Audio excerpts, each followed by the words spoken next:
Olá, no vídeo de hoje vamos falar sobre interfaces fluentes. Então, Fluent Interface.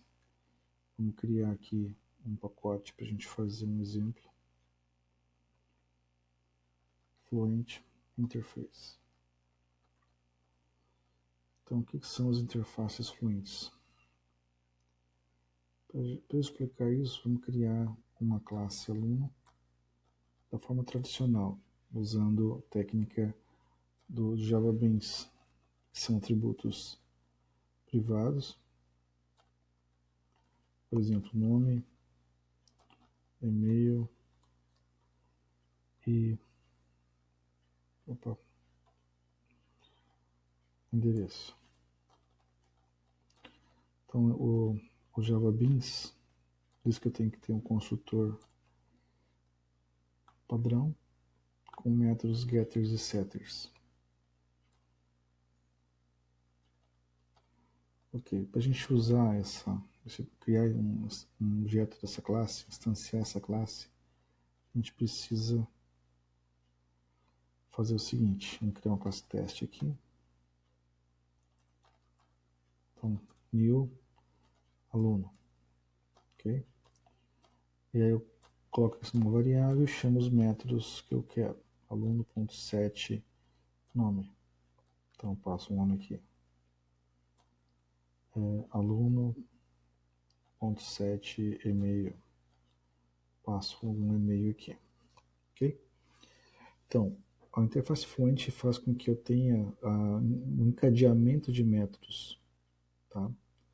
Então, imagine o seguinte, eu tenho aqui, vamos usar um exemplo fácil aqui. Aluno.getEmail. Veja, o getEmail retorna uma string. Retornando uma string, eu posso encadear isso aqui e chamar, por exemplo, o método equals. Né? Posso chamar esse método aqui que retorna um booleano. Ou eu posso concatenar com isso aqui. Eu posso encadear com o método assim, equals.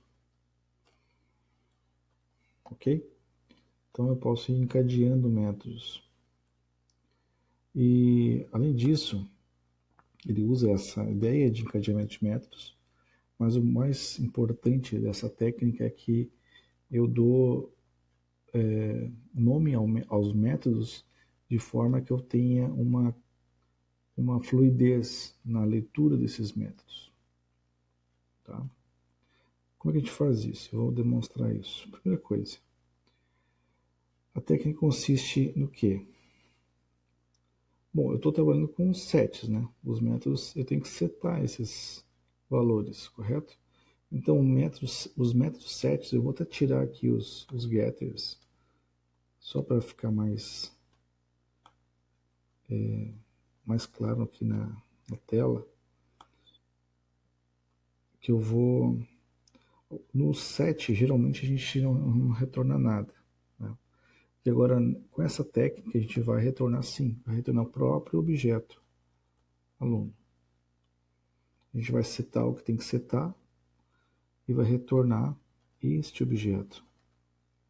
Eu tenho que fazer isso em todos os métodos. Essa é a primeira coisa a fazer.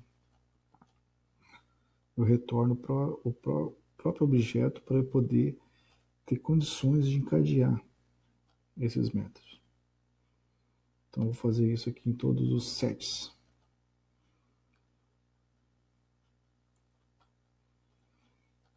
Vou retornar o próprio objeto. Ok?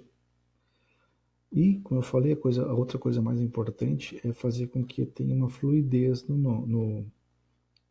nomenclatura dos métodos. Tá? Então, vamos pensar o seguinte, ó, eu vou criar agora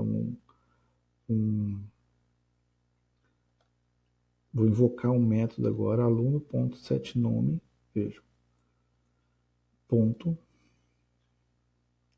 set e-mail, coloco o e-mail dele aqui, ponto, set endereço, passo o endereço dele aqui. Ok? Então, com o retorno do método do objeto, vejam só, aluno.setNome. Veja que ele retorna o próprio objeto. Retornando esse objeto, eu posso setar na sequência ou de forma encadeada outros métodos, né? E assim sucessivamente, né? Eu vou retornando. Então eu posso colocar assim, ó, aluno com chamado. Crie um objeto aluno chamado José com e-mail tal que mora em tal, tá? Então essa é a ideia. Eu crio métodos com um nome que eu consiga ter uma fluidez de leitura. Então, crie um objeto aluno chamado José com e-mail tal que mora em tal lugar, tá? Então essa é a ideia da interface fluente. Então, naturalmente, é só mudar os métodos daqui. Então, o setNome é chamado, aluno chamado, ou com o nome de, né, com e-mail e mora em. Dessa maneira, eu consigo ter uma fluidez na leitura desses métodos. Então, isso é interface fluente, ok? Então, consiste no quê? Retornar o próprio objeto e ter um nome mais próximo da linguagem humana, tá? Seja português, seja inglês, seja mais próximo de uma linguagem humana. E, então, a nomenclatura de sete isso, sete aquilo, não se encaixa nessa estratégia. Certo? Então, interface fluente é isso.